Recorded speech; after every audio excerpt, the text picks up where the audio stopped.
This is Alan Seaborn from Winning at Home. Welcome to In Progress, a podcast about faith, life, and how we grow. And for this episode, I want to share a passage from 1 John chapter 2 that has really been on my heart lately. It's been something that as I've thought through everything that's going on in the world right now, that this verse and this few verses here kind of just kept popping up and reminding me and us of what God's calling on our lives really is. And I'm going to get to that, but before I get to that, I want to at least mention this. It's going to be in the show notes too, but I'm planning on this episode being the last episode, we'll see, of the podcast permanently, or of the podcast at least for a while. I don't even know if I've mentioned it, but I'm in the process of working on another book now with my dad and with Peter Newhouse. And so we're working on, right now the title of it is Marriage on Purpose, or A Purposeful Marriage, something along those lines. And we're kind of chipping away at that and working through the process of hopefully before too long sending that to the editor. And then my dad was talking to me about kind of what he's thinking. He's like, hey, I got an idea of something that we work on next. So my writing, which is awesome, I love doing it, is kind of ramping up or getting busier. And I'm kind of going, okay, I'm going to focus in on that. And so I want to let you know that instead of just you go to listen to the episode next week and it doesn't exist, I want to let you know kind of what I'm thinking there. It's nothing bad, nothing weird, just kind of going, okay, this writing is going to be taking up a more significant portion of my time, and I'm going to really dial in on that. So I want to let you know about that as I'm getting going here. And with that said, I want to get into 1 John chapter 2, starting in verse 9. John writes, anyone who claims to be in the light but hates a brother or sister is still in the darkness. Anyone who loves their brother and sister lives in the light, and there's nothing in them to make them stumble. But anyone who hates a brother or sister is in the darkness and walks around in the darkness. They do not know where they're going because the darkness has blinded them. And, those verses are almost standalone. They're really convicting. They're a powerful reminder just how much it matters to God that we love people well. And like I said, those verses have really been jumping out at me lately. I think in large part because of how much, when I shared this in devotions with our staff this past week, I kind of talked about the two options that we have are to live in God's kingdom, what John here calls living in the light, or we can live in what has really in a lot of ways become the norm for living in 2020. Because as I think about it, hate or hating people or having hate for someone's ideas or people who view things in a different way than you, I don't know that I want to say it's encouraged, but I definitely think it's normalized in our society right now. And I could probably go through a list and I could make it as meaningless as, I think I talked about it a few weeks ago about getting honked at, being in Columbus, Ohio with state of Michigan, not University of Michigan, state of Michigan license plates. And it could be as insignificant as something like that, sports team or city or state or whatever.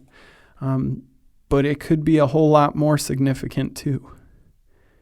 If we started wading into political ideas or candidates, if we started wading into the best way to fix anything that we thought was wrong with society, and then if we got into that discussion, we would get into the other discussion of what is wrong with society, and probably could find some good disagreement on that. And I could probably go through and name off 10 or 12 or 15 things that, some of them you would say, no, if you mention that, I totally agree with you. But there'd be a couple maybe that if I mentioned them, you'd say, yeah, I don't know if that would put me in the category of hating you, but it would be upsetting. It wouldn't be something that would make me want to be in relationship with you. And I had something happen, I think it's been a couple weeks, maybe 3 weeks ago now. I stopped in at this little place, and the shop owner was there, and there was one other person. And the shop owner knows me and my family, and so he was kind of asking, hey, how's it going? And he asked, how's your grandpa? Because my grandpa, I think I've talked about him a little bit before on here, but he lives in a nursing home here in Holland. He's been dealing with dementia for, it's kind of hard for me to keep track of, but probably 4 or 5 years now. It's been escalating. I'm the oldest of his grandkids, and I think because of that, I was kind of the easiest grandkid for him to remember for a while. So when I would see him and I could tell he didn't quite know who my younger brother or sisters were, he still would recognize me. And I don't know if you've walked through that journey with someone with dementia where, they, at least he and a couple other people I know that were in a similar spot, could kind of play along like they know what's going on. But I can tell in about the last year that the recognition when he sees me is not there. And he goes along with it. And I think he figures it out, from the context, or I don't know exactly how it works. But I was talking to this guy at the shop, and I was explaining to him, I said, yeah, my grandpa, he's in a nursing home, so no one's been able to visit him for the last, what has it been, probably 6 months now. But I said, he's going through this stuff with dementia and he doesn't recognize me anymore. So I think maybe that's kind of the silver lining there, that he's not sitting around every day thinking, no one's visiting me. I think he just kind of rolls with it, thankfully, kind of as the one positive side of any of this dementia. And I don't know if it was the guy I was talking to or the other guy that was in the store at the time, but one of them said, oh, you know who has dementia really bad? Joe Biden. And then they start talking, half the time he doesn't even know where he is. And they start talking about this, and I don't care from a political standpoint, whatever.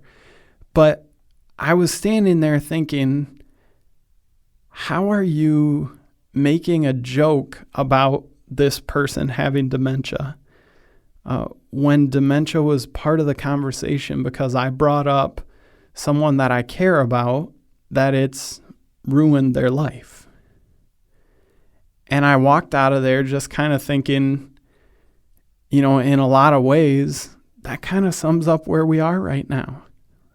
And I don't know that I would say, where they were coming from was hating this person, but in the context of what was going on, that was a pretty hateful comment, a pretty hateful take on the conversation.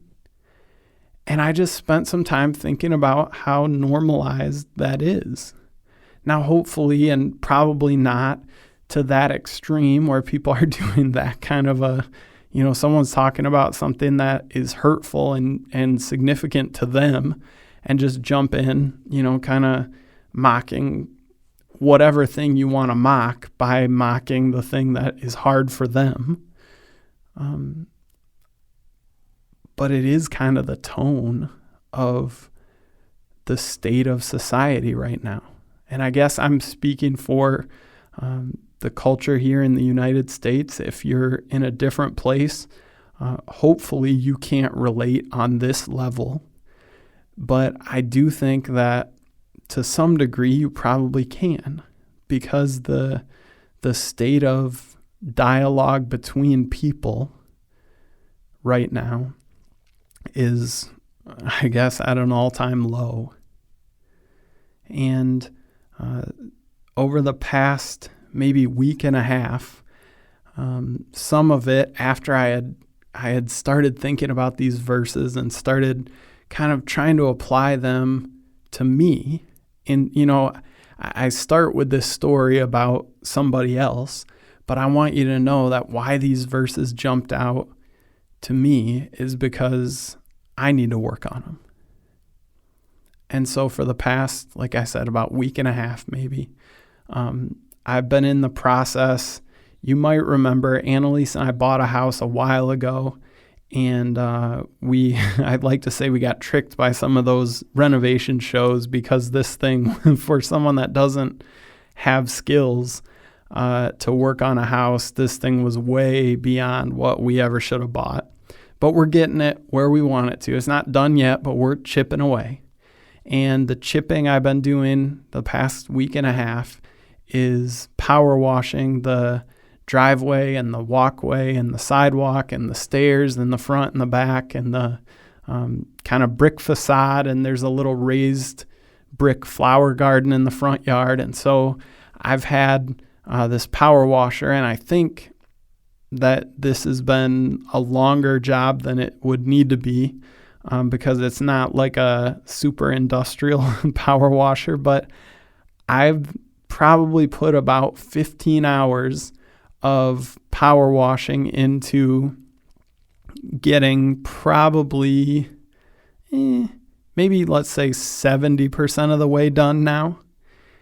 And I don't know how many of you have power washed before, but it's not like what the YouTube videos make it look, this glamorous, satisfying, oh man, look at all, I'm just erasing years of dirt.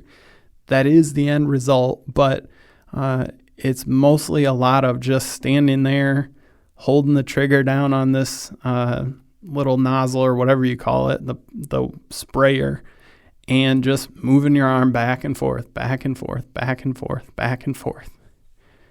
And while I'm doing that, like I said, for 15 hours, probably 7 or 8 of those hours since this message, this idea, this passage is something that God's been working on me about. And so I spent 7 hours just moving my arm back and forth and thinking. And I noticed over the course of that time, I noticed it because of these verses, just how quick and how easy it was for me to go negative, to think back on something that was said or something that was done or something that someone thought that annoyed me or frustrated me over the previous, X amount of days or week or whatever it was, that when we're just sitting, or in this case, standing and waving our arm with a power washer in it and just thinking.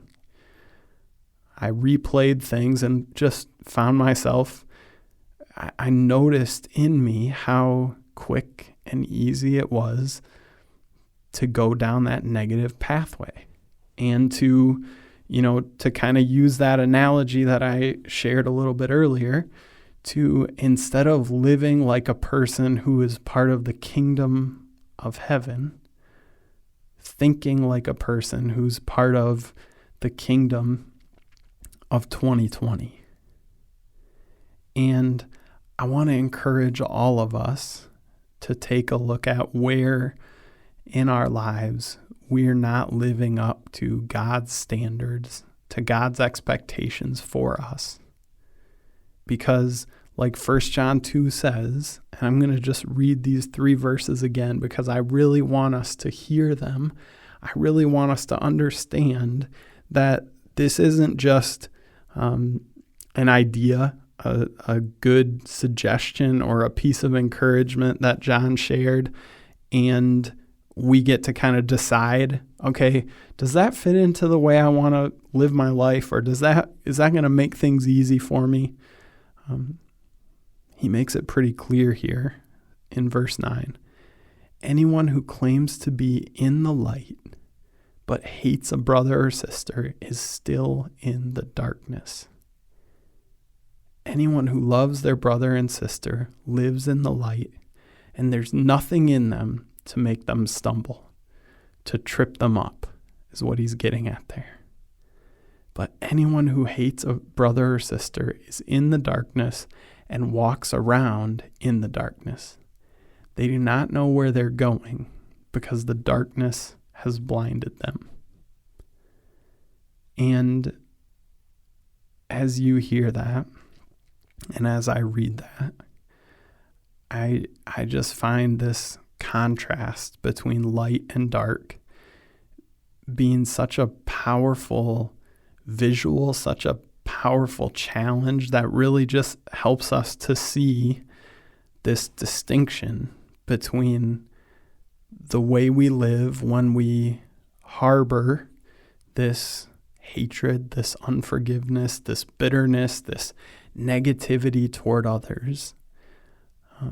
John compares it here to like walking around in the dark, don't even know where they're going. And he contrasts that with living in the light. There's nothing to make them stumble, nothing to trip them up. And when I think through what me holding on to, unforgiveness, bitterness, hatred, resentment, negativity, when I think of what that does for me, it's only negative. It's only me living in darkness, right? And when we're honest with ourselves, we understand that that's the case. When I've talked about forgiveness in the past, I've talked about how probably every single one of us could share our story of why it's hard for us to forgive this one person or this group of people or whoever. And we could probably convince each other that it made sense to hold on to unforgiveness.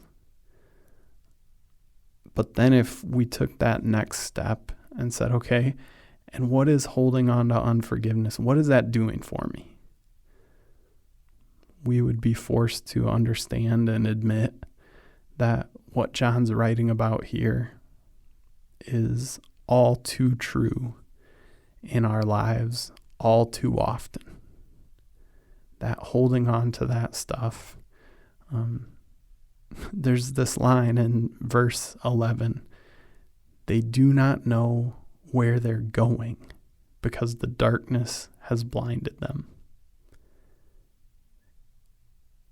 And I really, that line just jumps out at me. Because when we're guided by those negative bitterness, unforgiveness, resentment, hatred things, we don't know where we're going. We're aimless. We're rudderless because we're just hurt and frustrated and self-justified.